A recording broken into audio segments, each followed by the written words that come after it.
essa é a Lei 10.147. A Lei 10.147, ela diz o seguinte aqui, ó. Aqui no artigo 2º, tá? Ela traz aqui, ó, primeiro, deixa eu voltar aqui um pouquinho.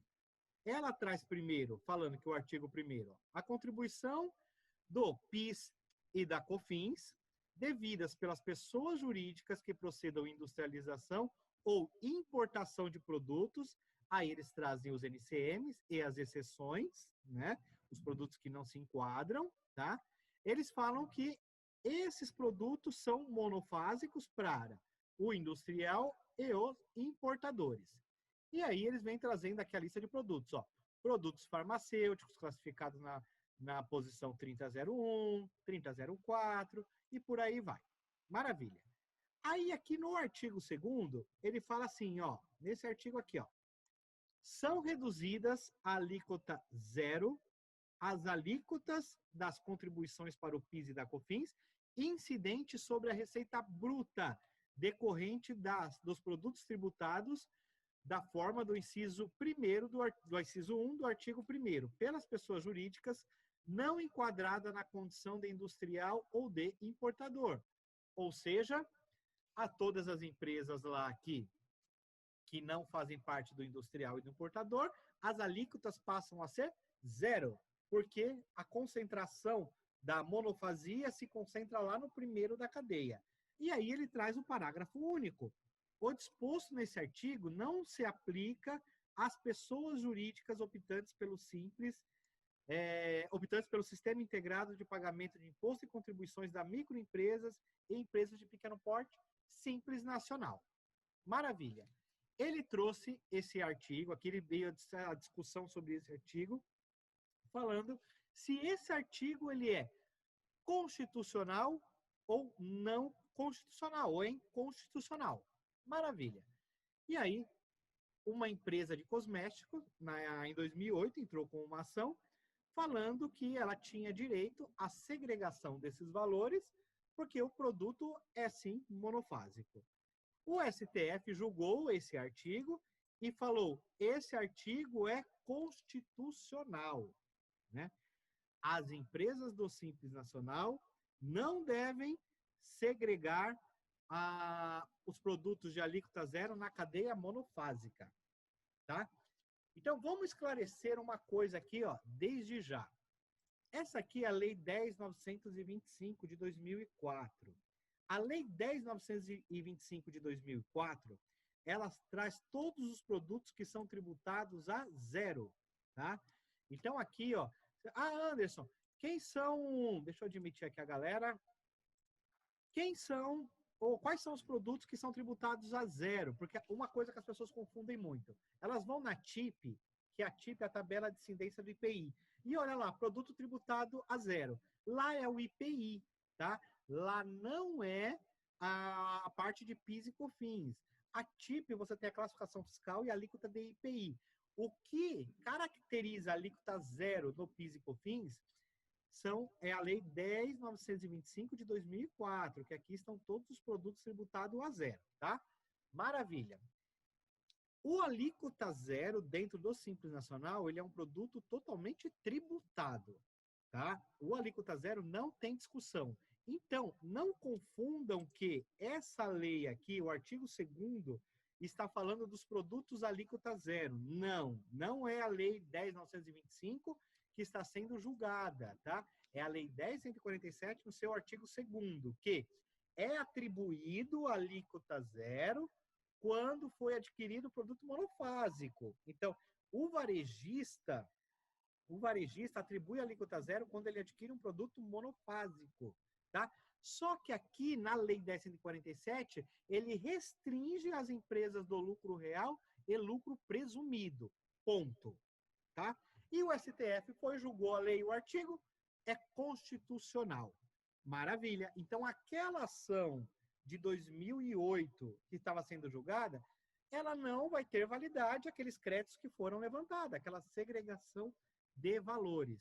E aí, até para eu continuar aqui, eu já peço desculpa aos meus amigos advogados, tá? Eu vou falar da minha forma, da minha linguagem de estudante e profissional da área contábil, então talvez a minha linguagem jurídica não seja a melhor, né?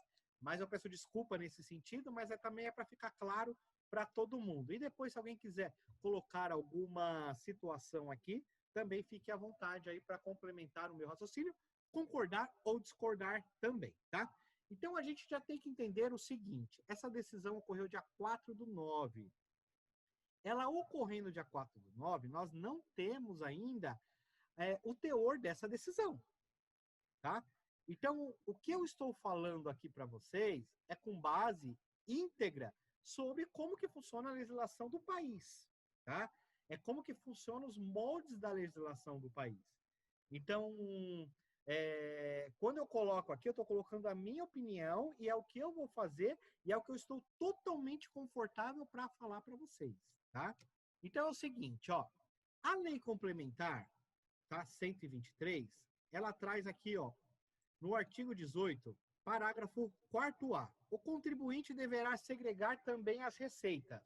Aí ele traz aqui, ó, decorrentes de operações ou prestações sujeitas à tributação concentrada em uma única etapa monofásica, bem como em relação ao ICMS, que é o imposto que já tenha sido recolhido por substituto tributado, ou por antecipação tributária com encerramento da tributação. Ou seja, ele está falando os produtos monofásicos e os produtos com substituição tributária, partiu do substituto, que é o ICMS, que é quem recolhe, que é a indústria importador, ou quem recolhe o produto monofásico, o PIS e COFINS monofásico, que é a indústria importador. De lá para frente, você deve realizar a segregação. Isso aqui, que lei que é essa, Anderson? Lei complementar 123, tá? Que foi incluído o parágrafo 4º pela Lei Complementar 147 de 2014, ok? Então, a Lei Complementar que rege o Simples Nacional garante a segregação dos produtos monofásicos. Aí você vai falar, Anderson, com a decisão do STF, eu corro o risco de esse artigo ser vetado?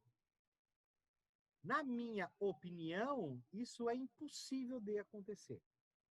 Vou explicar por quê. Porque tudo que tem que ter uma explicação. É claro que numa live ao vivo, daquela estrutura que a gente fez, eu não conseguiria trazer toda essa informação no detalhe que eu estou aqui trazendo para vocês.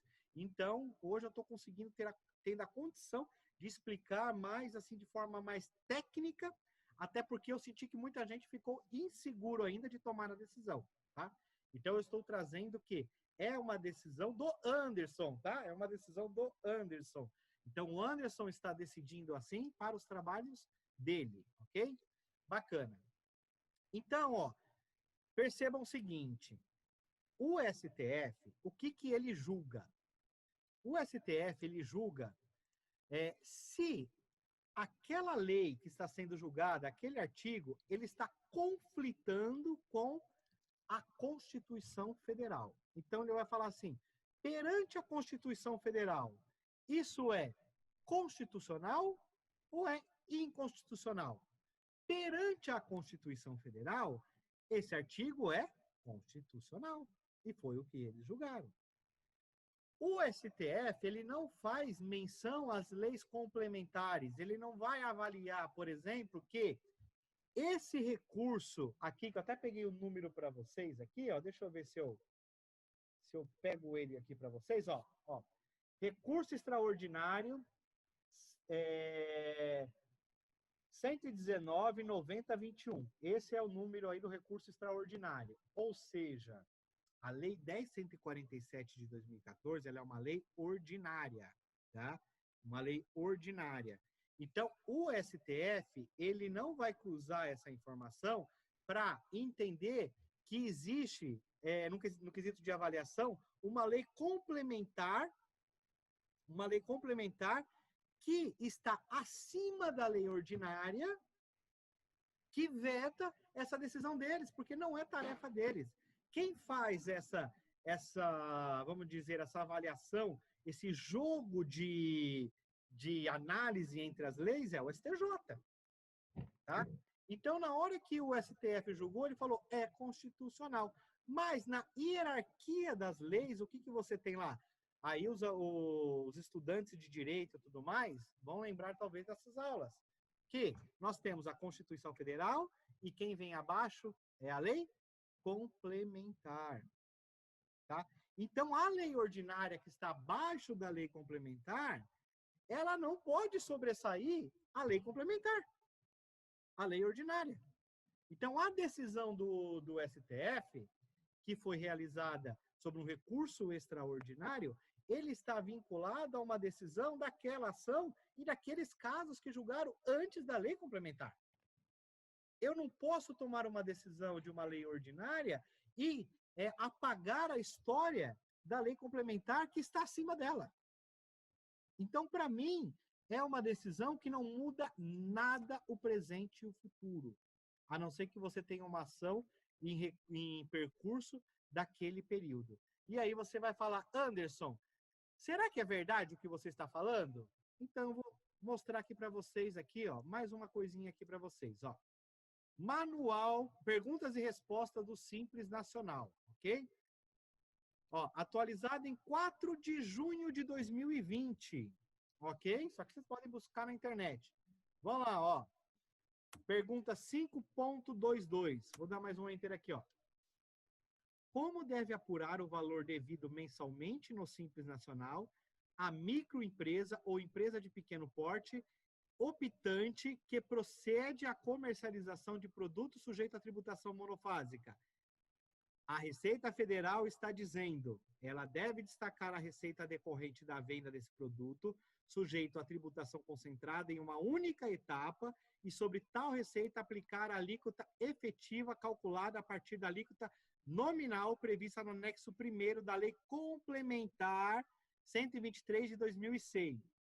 Porém, desconsiderando, para fins de recolhimento em documento único de arrecadação os percentuais correspondentes à contribuição para o PIS e a COFINS, nos termos do artigo 18, parágrafo 4º-A da mesma lei complementar. Quer relembrar o que é a lei complementar, o artigo 4º-A? Vamos lá relembrar ele, então.